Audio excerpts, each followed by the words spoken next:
The Beginning After the End. Volume 7. Capítulo 198. Uma cidade interior. Ponto de vista de Virion Eralite. Sentei-me na cadeira almofadada de madeira retorcida, lançando um olhar cansado aos dois pares reais já prontos para atacar um ao outro. A única coisa que mantinha os quatro em silêncio era o respeito por mim. À minha frente, havia um rolo de transmissão que continha o conteúdo da reunião de hoje enviado por Arthur. Uma suspeita assustadora de que o garoto em questão havia decidido não voltar logo a fim de evitar essa reunião borbulhou dentro da minha cabeça, mas eu deixei passar com um suspiro. Eu te perdoo, Arthur. Também não queria estar aqui, pensei, aproveitando um momento para apreciar a sala luxuosamente decorada. Com um fogo acolhedor aceso na lareira e vários artefatos de luz dispostos em arandelas de ouro ao longo das paredes, a sala era projetada com uma atmosfera acolhedora e amigável, como se estivesse sutilmente zombando da hostilidade daqueles que estavam presentes lá dentro. O último fragmento de luz natural da janela à minha esquerda escureceu quando o sol mergulhou sob as nuvens. Tomei isso como minha deixa para iniciar a reunião. Sentem-se. Vamos começar. Houve um momento de silêncio enquanto os quatro na sala comigo se entreolharam antes de o chefe da família Glider pigarrear. Bem, todos nós fomos informados sobre o relatório do General Arthur e da General Aya, por isso vamos direto ao ponto.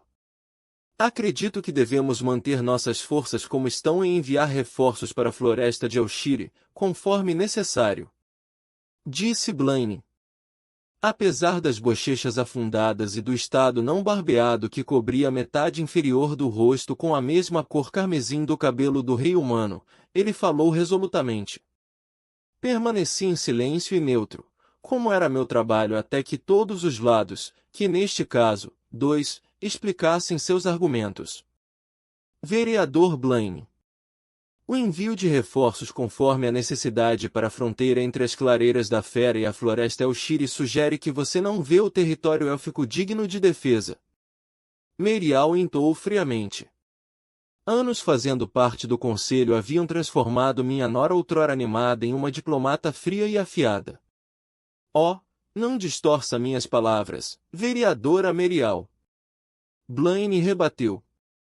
O relatório declarou 2 ataques separados, mas foi coordenado para acontecer ao mesmo tempo. Isso significa que, até agora, apenas um ataque foi realizado no território élfico. Compare isso com os ataques quase diários ocorrendo no muro. Não deveria ser óbvio que proteger as fronteiras de Sapien é mais importante? Ninguém está dizendo que a defesa da floresta de Elshire é mais importante que Sapien. Disse Alduin, calmo. No entanto, assim como existem soldados élficos posicionados no muro para ajudar a proteger Sapien, deve haver pelo menos alguma forma de defesa nas fronteiras da floresta, você não acha? A floresta de Elshire é uma forma de defesa. Acrescentou Priscilla Glider, apontando com o dedo para a parte inferior da floresta no mapa disposto na frente deles. O nevoeiro carregado de mana em si tem sido uma forma de dissuasão para todos menos aos elfos, desde a sua existência. Até as tentativas de ataque de ontem falhariam eventualmente se você optasse por ignorar os invasores. Os alacrianos e bestas se perderiam e morreriam de fome muito antes de chegarem a qualquer cidade periférica de Elenoir. A floresta em si é parte do reino de Elenoir, e ainda existem tribos de elfos alojados fora das cidades. Afirmou Alduin, sua voz ficando mais alta. Seguindo essa linha de raciocínio, Sapien também estaria melhor se abandonasse o muro e as pequenas cidades próximas à fronteira, para que haja menos terra para proteger. Como você pode chamar isso de uma comparação adequada? Blaine rugiu, batendo as palmas das mãos na mesa redonda.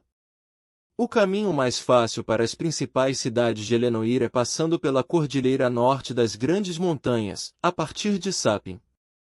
Se Sapien cair, até mesmo as cidades exteriores, os alacrianos também terão acesso muito mais fácil às suas terras.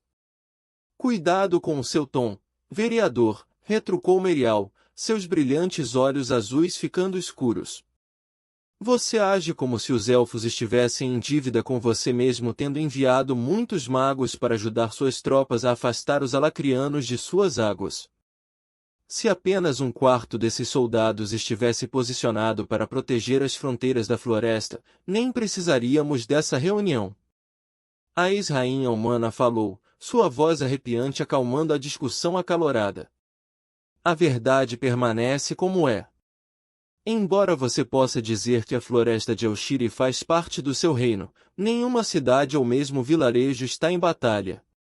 Até que essa necessidade cresça, enviar tropas apenas enfraquecerá as fronteiras que enfrentam batalhas continuamente.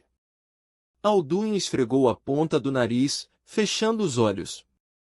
Quando ele os abriu, seus olhos cor de esmeralda se fixaram nos meus. Tudo o que estamos solicitando é que enviem alguns de nossos homens de volta para Elenoir para que eles possam defender sua casa. Não existem seus homens. Você esqueceu? O conselho foi formado para unir as três raças porque previmos uma ameaça externa. Nosso trabalho é manter a imparcialidade e liderar todo o continente a uma vitória sobre os alacrianos, e não apenas Elenoir, rebateu Blaine antes de se virar para mim. Eu imploro ao comandante Virion que ele permaneça imparcial pelo bem desta guerra. Você fala de imparcialidade quando se concentra no que é melhor para o seu reino.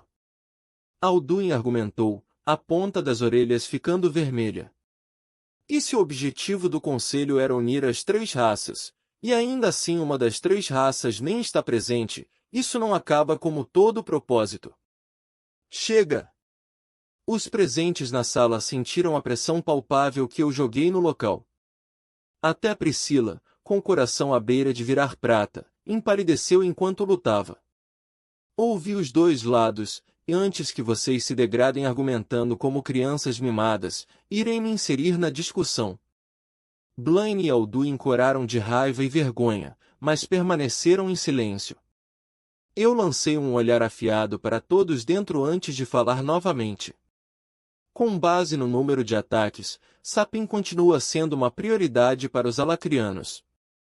Como o vereador Blaine mencionou, o caminho mais fácil para as principais cidades de Elenoir é atravessando a faixa norte das grandes montanhas desde Sapin, e como houve pequenos ataques perto dessa área, devemos prosseguir com a suposição de que os alacrianos também sabem disso.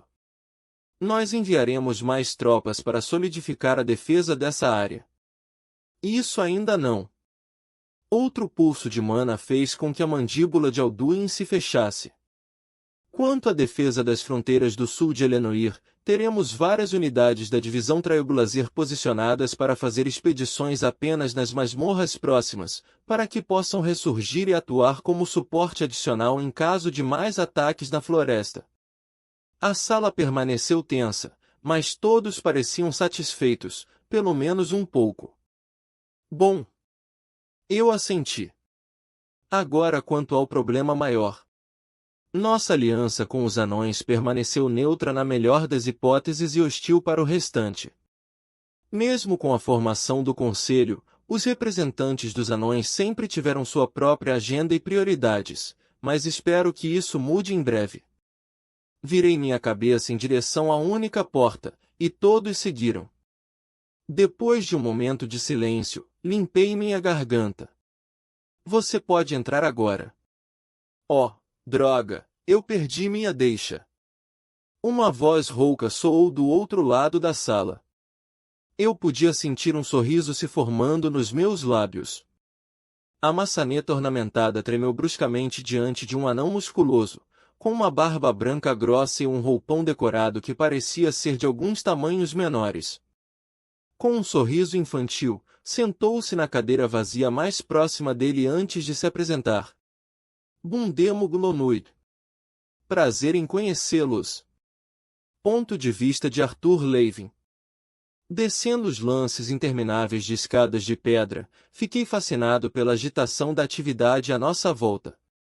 Não pude deixar de pensar em quão enganoso era o nome. A muralha. Era muito mais que isso. Cada lance de escada levava a um andar diferente dentro da muralha. Os andares mais altos se aguentavam com relativamente pouca coisa, com pedras e metais reforçados sendo continuamente mantidos por magos humanos e anões. Havia também equipes de mágicos e arqueiros alocados nesses andares superiores, responsáveis por atirar nos inimigos abaixo através das numerosas janelas. Adjacente às múltiplas escadas que abrangiam toda a altura da muralha havia dezenas de polias que carregavam flechas, provisões e outros suprimentos para os níveis superiores. O som de ferramentas batendo contra pedra e aço foi realmente abafado pelos passos de soldados e trabalhadores, que nunca paravam nem por um momento. Por favor, desculpe o barulho, general. Disseram-me que é bastante avassalador para aqueles que não estão acostumados a isso, Alban gritou, sua voz mal audível pelo clamor. Impressionante, de fato. Respirei fundo.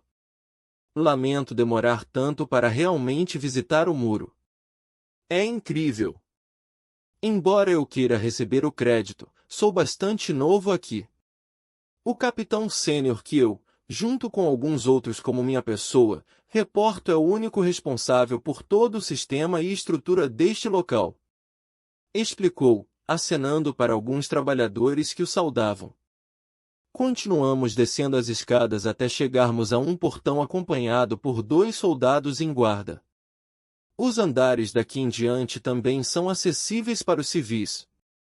Explicou Alban, exibindo um distintivo para os guardas. Capitão! Os 2 saudaram antes de virar um olhar incerto para mim. Tolos! Alban latiu. Você foi ensinado a encarar na presença de uma lança? Os olhos dos guardas blindados se arregalaram, seus rostos empalidecendo. General! Eles imediatamente se curvaram em uníssono. O capitão coçou a nuca. Minhas desculpas, general. Alguns dos soldados inferiores ainda não conseguem reconhecer as lanças à vista. Está tudo bem? Disse sorrindo, olhando para os soldados. E uma saudação é suficiente. Sim, senhor. O soldado da direita respondeu, de pé, em uma saudação. O outro seguiu seu companheiro. É uma honra conhecer uma lança famosa. Apenas abra os portões. Alban suspirou, balançando a cabeça. Os 2 lutaram para abrir as dobradiças de metal e continuamos nossa descida. No andar seguinte, peguei-me suando e meus olhos ardendo levemente. Existe um incêndio em algum lugar? De certa forma, sim. Disse o capitão suado, puxando o decote do colarinho da armadura para se refrescar. Estamos chegando ao nível que contém nossa forja principal. Outro lance de escadas e pude ver toda a glória da forja. A fumaça era ventilada através das fendas estreitas perto do teto, mas o chão ainda estava coberto por uma densa nuvem negra. Uma espessa camada de calor constantemente irradiava das várias forjas espaçadas uniformemente entre as equipes de ferreiros. Ferramentas ficavam penduradas nas prateleiras, enquanto dezenas de homens musculosos martelavam suas bigornas. Alguns magos de metal anões que eu vi realmente moldavam barras de metal fundido como se fossem feitos de vidro. Aprendizes corriam ocupados, alguns segurando baldes enquanto outros carregavam caixas de armas prontas para serem entregues em outros andares, enquanto os trabalhadores continuavam a manutenção da parede traseira que os protegia dos inimigos do outro lado. Por favor, aguente um pouco mais o calor. Alba entrou na conversa. Estamos quase chegando, general. Quanto mais andávamos, mais pessoas realmente existiam. Além dos soldados e diferentes tipos de trabalhadores, havia uma boa quantidade de comerciantes e aventureiros desonestos também. Há uma economia totalmente separada aqui. Falei comigo mesmo. Certamente. Alban concordou, limpando o suor com as luvas. Como não existe lei exigindo serviço para a guerra, estabelecemos recompensas para aventureiros que estejam dispostos a gastar seu tempo no campo ou nos níveis superiores da muralha. É um dinheiro fácil para eles, e temos um quase interminável fornecimento de magos e combatentes saudáveis. A única desvantagem é que, às vezes, há brigas entre os soldados e os aventureiros, mas é bastante raro, pois qualquer problema bane os aventureiros de conseguirem empregos aqui. E os comerciantes estão aqui por causa dos aventureiros? Eu imaginei, examinando as filas de barracas e tendas montadas no térreo. Sim, senhor. Eles estão restritos à rota principal de onde vêm os suprimentos de nossos soldados e também são tributados pesadamente por fazer negócios aqui, mas eles ainda vêm em massa. Alban riu. Uma ideia bastante brilhante do capitão sênior, se é que posso dizer. Por isso, a maioria dos aventureiros que assumem empregos aqui são pagos pelo dinheiro que os comerciantes pagam para fazer negócios aqui pelos aventureiros. Brilhante! Ecoei, acenando para os guardas que se curvaram profundamente ao me reconhecerem. Foi uma ideia engenhosa que falou muito sobre o capitão sênior encarregado de toda essa estrutura. Alban liderou o caminho, separando as multidões no térreo para mim. Tenho certeza que voar para baixo teria sido muito mais rápido, mas espero que este pequeno passeio tenha ajudado você a se familiarizar com a muralha.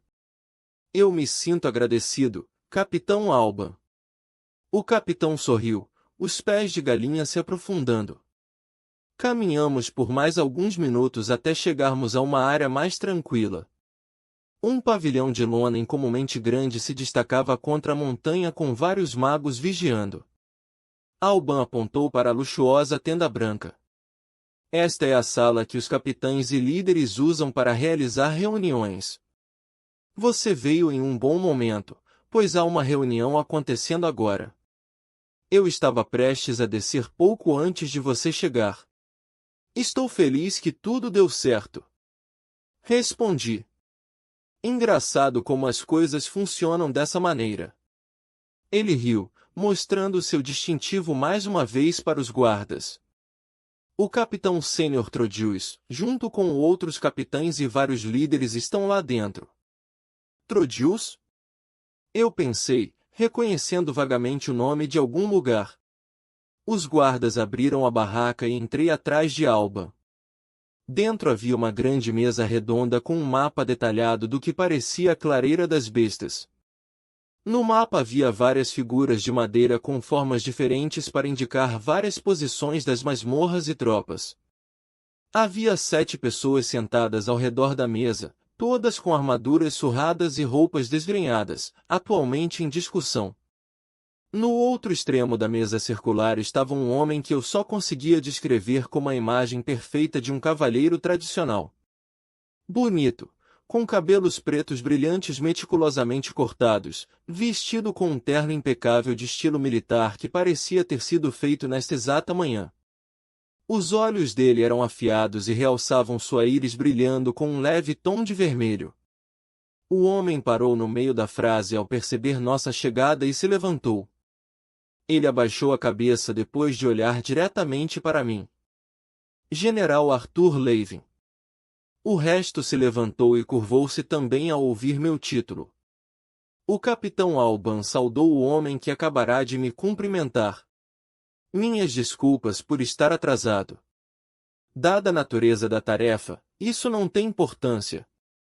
Disse o homem, sem demonstrar emoção.